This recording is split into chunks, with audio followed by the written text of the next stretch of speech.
भुगराई एशियार जो बड़ मंदिर अच्छी शिव मंदिर भूषणेश्वर मंदिर ताकू आज आग सरकार जे थिले सी बहुत टंका से सेक्शन करते वर्तमान ए जे सरकार आसचंती सरकार किसी तार ये पदक्षेप नेउना तेणु वर्तमान 3 दिन धरी से बाबा बुड़ीकी अच्छा पूजा भी हो पारुनी तेणु ए प्रशासन एथि दायी ना दायी नुहे कहीं से कथा बुझुना। एशिया महादेशर सर्वबृहत शिवलिंग बाबा भूषणेश्वर वर्षा पानी रे बुड़ी रहिछंती।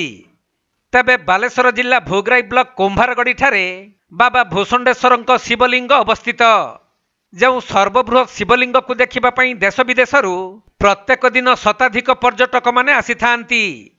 हेले गत किछि दिन धरी हेउथबा लगाण वर्षा प्रभाव रे प्राय 5 फुट पानी रे भूषणेश्वर लिंग बुड़ी रहिछि जहा फल सरकार अधीन एशियार सर्वबृहत शिवलिंग बाबा भूषणेश्वर पूजार्चना पाइबारु वंचित रहिछंती। आमर कहवा कथा हूँ एशिया महादेशर बृहत्तम शिवलिंग हूँ भूषणेश्वर किंतु कार्य से क्षुद्रतम।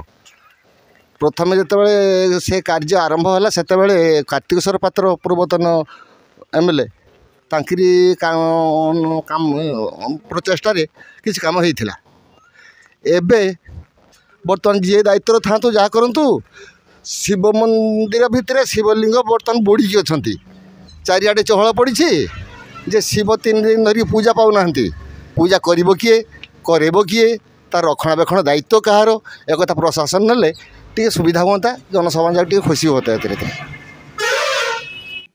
सेपटे पानी घेर रे बाबा भूषणेश्वर बुड़ी रही बेले प्रशासन एपर्यंत किसी व्यवस्था करू नथुबारु हजार हजार शिवभक्तों पई यह विडंबनार विषय पलटिछि। प्रशासन ए विषय किसी बुझुना एवं डॉक्टर कार्तिकेश्वर पात्र ये काम आरंभ करते कार्तिकेश्वर पात्र तो विदेई भाई चलीगले ना तापर प्रशासन किसी करूना एवं पूजा पूजा पद्धति किसी होना पानी निष्कासन पाई तार व्यवस्था भी नहीं तेणु बहुत दुखर कथा आम क्या कथा जनइबा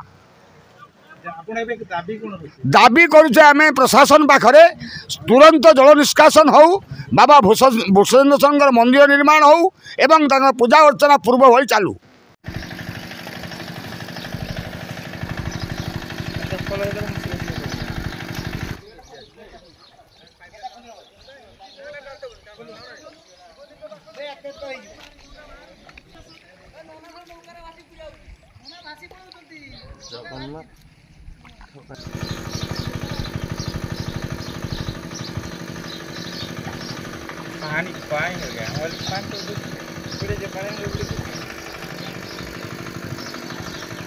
बालेश्वर जिला भोगराई चंदन कुमार दास रिपोर्ट कोणार्क लाइव।